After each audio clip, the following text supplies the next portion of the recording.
Assalamualaikum warahmatullahi wabarakatuh. Nama saya Muhammad Safrianto Gobel. NIM saya 921420117. Saya akan mempresentasikan artikel saya yang berjudul Manajemen Produksi. Bagian abstrak. Dalam era globalisasi, teknologi informasi mengalami kemajuan yang sangat pesat. Sampai saat ini masih ada perusahaan yang belum terkomputerisasi atau masih menggunakan sistem secara manual, khususnya di bagian produksi. Mulai dari pemesanan bahan baku produksi, proses pelaporan hasil produksi, penyerahan laporan bahan baku dari gudang ke produksi. Sistem manual memungkinkan terjadinya kesalahan dalam pengambilan barang, kurangnya akuratnya laporan yang dibuat, dan keterlambatan dalam mencari data-data yang diperlukan.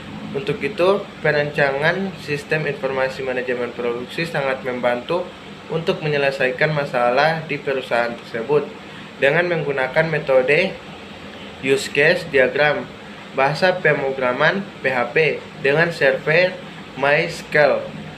Agar dapat tercapai suatu kegiatan yang efektif, efisiensi dalam menunjukkan aktivitas pada perusahaan, dengan adanya perancangan sistem ini, diharapkan perusahaan akan lebih kondusif, maju, dan berkualitas dibandingkan dengan sistem-sistem yang terdahulu.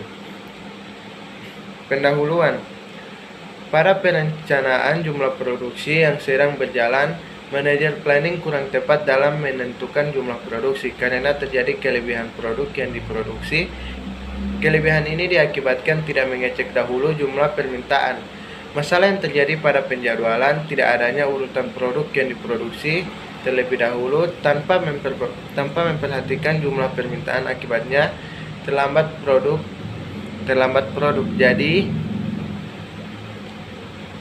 PT Aneka Praperindo Sejahtera merupakan perusahaan yang bergerak di bidang produksi kertas. Perusahaan ini juga harus mampu memberikan pelayanan yang baik kepada konsumen mengenai mutu kertas, tetapi dalam hal pengelolaan data masih dilakukan secara manual. Maka sering timbul masalah dalam hal penyediaan barang, tidak akuratnya stok barang, dan seringnya terjadi kesalahan pelaporan hasil produksi. Proses produksi yang terjadi pada suatu perusahaan masih menggunakan metode manual, sehingga proses seringkali tidak terkontrol.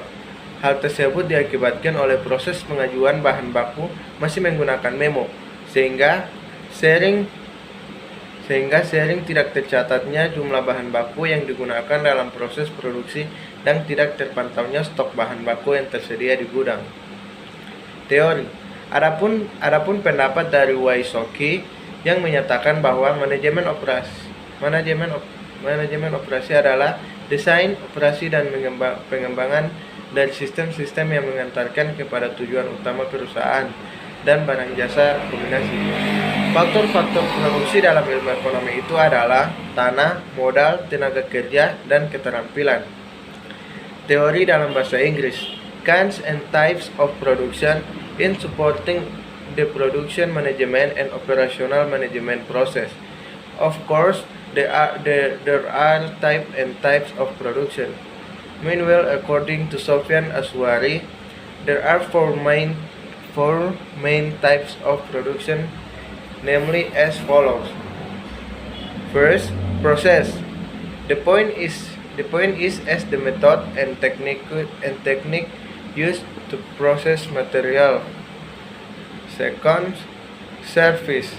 The point is to take the form of an organizing body to determine the technique so that the process can be used effectively. Third, planning.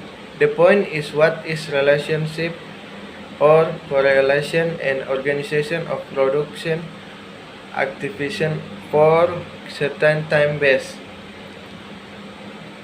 Fourth, supervision atau control. Its purpose is to ensure that the aims and objective regarding the use of the material in fact implement. Metode penelitian. Metode penelitian yang digunakan adalah metode wawancara yang akan diajukan kepada calon pengguna untuk melihat apakah sudah sesuai dengan tujuan dan penelitian yang dilakukan, yaitu manager planning. Hasil penelitian. Dari hasil penelitian ditemukan bahwa sistem informasi manajemen produksi bertujuan untuk memberikan gambaran dari setiap proses-proses manajemen yang ada dalam sistem informasi manajemen produksi. Manajemen produksi adalah suatu ilmu yang membahas secara komprehensif bagaimana pihak manajemen produksi perusahaan mempergunakan metodologi ilmiah dengan mengarahkan serta mengatur sumber daya untuk mencapai suatu hasil produksi yang diinginkan. Produksi adalah suatu kegiatan yang bertujuan menghasilkan sesuatu, sedangkan proses adalah suatu metode atau cara yang dilakukan. Proses produksi dapat diartikan sebagai cara, metode, dan teknik untuk menciptakan atau menambah kegunaan suatu barang atau jasa dengan menggunakan sumber-sumber seperti tenaga kerja, mesin, bahan-bahan, dan dana. Kesimpulan, dengan selesainya seluruh kegiatan penelitian hingga perancangan sistem informasi manajemen produksi, maka penulis mengambil kesimpulan sebagai berikut. Faktor-faktor yang mempengaruhi manajemen produksi adalah masih lamanya proses permintaan bahan baku yang dilakukan. Hal itu dikarenakan tidak terpantaunya stok bahan baku. Dalam sistem manajemen produksi ini, hanya bagian tertentu yang menginput data untuk dapat digunakan dalam manajemen produksi. Sistem manajemen produksi ini dapat memantau status dari setiap proses yang di dalamnya. Melalui sistem ini dapat memantau stok dan jadwal produksi yang berjalan berdasarkan purchase order. Hasil dari sistem manajemen produksi tersebut dapat dijadikan bahan pelaporan stok bahan baku serta jadwal produksi yang ada. Saran, berdasarkan kesimpulan yang telah diuraikan di atas, maka hal atau saran yang diharapkan ke depannya adalah agar sistem yang dibangun dapat bekerja dengan lebih baik. Baik, demikian artikel dari saya. Nama saya Muhammad Safrianto Babel. Assalamualaikum warahmatullahi wabarakatuh.